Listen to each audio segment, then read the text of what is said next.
Nah, tapi kalau di dunia sekolah saja diabaikan, ya bagaimana Pak di dunia kampus? Bagaimana anak ini bisa survive? Udah jelas nih ya dunia kampus kita sekarang, saya tanya ke Pak Afi ya. Peringkat dunia Pak, universitas-universitas Indonesia top di Indonesia itu kira-kira urutan berapa Pak? ribuan, Pak. Nah makanya, udah jelas nih ya, kualitas kampus kita bermasalah.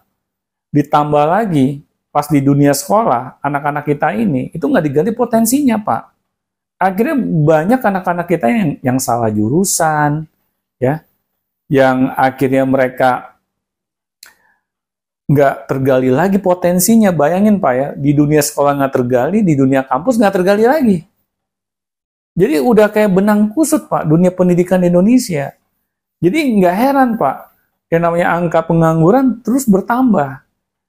Nah karena carut marut dunia pendidikan ini kayak apa ya, kayak ada pembiaran.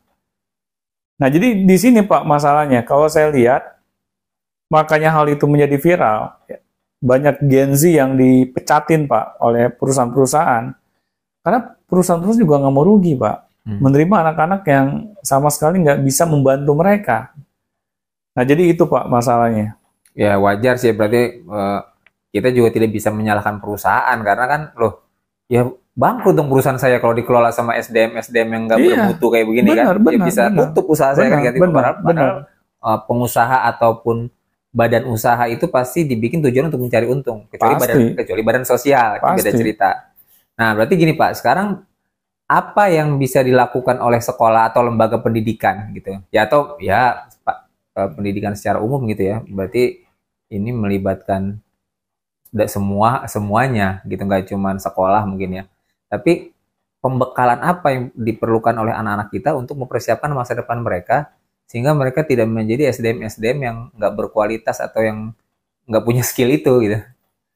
Ya jadi gini Pak, kalau menurut saya anak-anak ini memang harus dipersiapkan sejak mereka masuk ke dunia sekolah, ya terutama di dunia SD. Kalau di dunia TK biarkanlah mereka banyak bermain karena itu dunianya.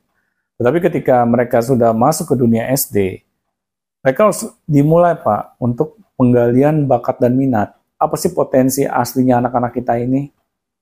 Itu harus dimulai Pak. Tetapi kalau hal ini dibiarkan, akhirnya sulit Pak. Anak-anak ini bisa mengetahui potensi diri mereka. Akhirnya bagaimana mereka bisa mengetahui cita-citanya, sedangkan mereka saja nggak mengetahui potensi dirinya. Nah, tetapi kan hal ini seperti hal yang nggak normal Pak. Kalau di dunia sekolah gitu, anak-anak mulai digali potensi dirinya. Kayak dibiarkan Pak, oh nanti kalau kau pengen menggali potensi diri kamu nanti, pas nanti kamu kuliah. Nah, kamu harus itu tuh, milih jurusan yang sesuai dengan potensi diri kamu. Bagaimana anak ini bisa mengetahui Pak potensi dirinya? Kalau sejak kecil mereka tidak digali Pak, potensi dirinya itu apa? Karena mengetahui potensi diri itu bukan abrakadabra Pak. Perlu proses. Butuh proses yang panjang malahan. Jadi satu anak dengan anak yang lain itu nggak bisa disamaratakan Pak. Nah, tetapi akhirnya kalau ini tidak kita kedepankan, kita malah lebih sibuk untuk ngurusin pendidikan akademisnya saja, akhirnya nggak heran Pak. Anak-anak kita ini ketika mereka sudah dewasa, mereka tuh masih gamang sama dirinya. Ya apalagi mereka bisa meraih impiannya kalau dari sejak kecil aja mereka tidak kita persiapkan. Lihat di negara-negara maju Pak ya. Sejak kecil tuh anak-anaknya sudah dipersiapkan Pak untuk masuk ke dunia nyata. Mereka memang dari kecil itu sudah dibiasakan untuk ditanyakan cita-citanya apa, ya. Terus mereka juga diperkenalkan sama ya beberapa jenis profesi, agar ketika mereka sudah besar nanti, mereka tuh nggak heran lagi Pak kalau ditanya tentang cita-cita atau profesi apa yang mereka ingin raih. Nah, tetapi kan di sini nggak ada Pak yang namanya keseriusan. Ya makanya kayak saya bikin sekolah kayak model Vicar School ini agar kita tuh bisa survive. Gitu. Saya nggak mau Pak bikin sesuatu misalnya kayak apalagi di dunia pendidikan Pak ya, nggak ada manfaatnya gitu Pak buat anak-anak didik saya. Ya bahkan kayak anak saya sendiri aja saya sekolahkan di tempat bapaknya bikin sekolah ini gitu. Jadi kan intinya kalau kita Pak tidak mau berusaha merubah nasib kita sendiri, ya bagaimana Pak nasib kita bisa berubah? Apalagi di dunia sekolah ini kan rentang waktunya cukup panjang Pak. Ya, dari SD dari usia berapa Pak?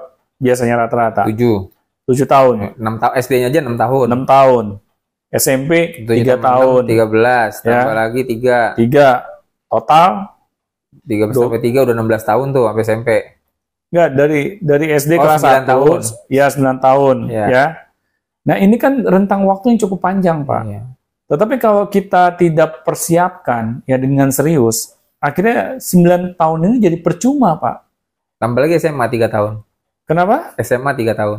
Dia total 12 tahun. 12 ya? tahun. Jadi kenapa 9 tahun? SMP, baru sampai SMP tadi. Iya, jadi maksud saya dunia sekolah itu kan dari SD nih Pak, ya kelas 1 sampai SD 6 tahun, SMP 3 tahun, ditambah 3 tahun, jadi total 12 tahun. Nah, ini maksud saya, kalau kita nggak serius, akhirnya sulit Pak. Anak-anak kita ini bisa tergali potensinya. Karena rentang waktu 12 tahun itu cukup lama Pak. Tetapi kalau anak-anak kita ini hanya sekedar mengejar pendidikan akademis, ya, tetapi nggak ada potensi yang lain yang mereka miliki yang perlu diasah, akhirnya sudah Pak, potensi ini akan menguap begitu saja.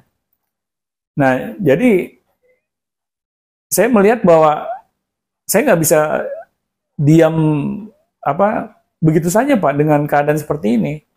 Ya saya harus memulai sesuatu.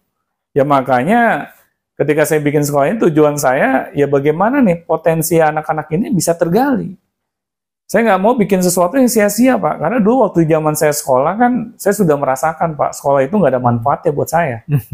Ya, sekolah itu hanya apa yang saya dapatkan di bangku sekolahnya, saya bisa menulis, berhitung, ya membaca, sudah. Dan menjawab ujian. Menjawab ujian itu bukan skill Pak, kalau menurut saya. Nah, akhirnya itu saja Pak, yang saya masih rasakan ada manfaatnya dari dunia sekolah. Nah, pas saya terjun ke dunia nyata kan, akhirnya saya merasa apa yang saya pelajarin di sekolah ini kok jadi sia-sia ya. Padahal selama gue sekolah, gue udah berjibaku. Ya, saya pergi pagi, pulang malam. Waktu ya, belum kalau les. Nah, itu kan akhirnya bagaimana sih Pak, kita melakukan sesuatu yang sia-sia? Dan itu 12 tahun, Pak. Nah itu, tetapi kan kalau menurut saya, ada sebagian besar orang di luar sana menganggap hal ini hal yang biasa-biasa saja. Nah coba deh Pak, kalau misalnya hal ini masih ada di cara kita dalam ini ya, memberikan pendidikan buat anak-anak kita, mau jadi apa Pak bangsa ini?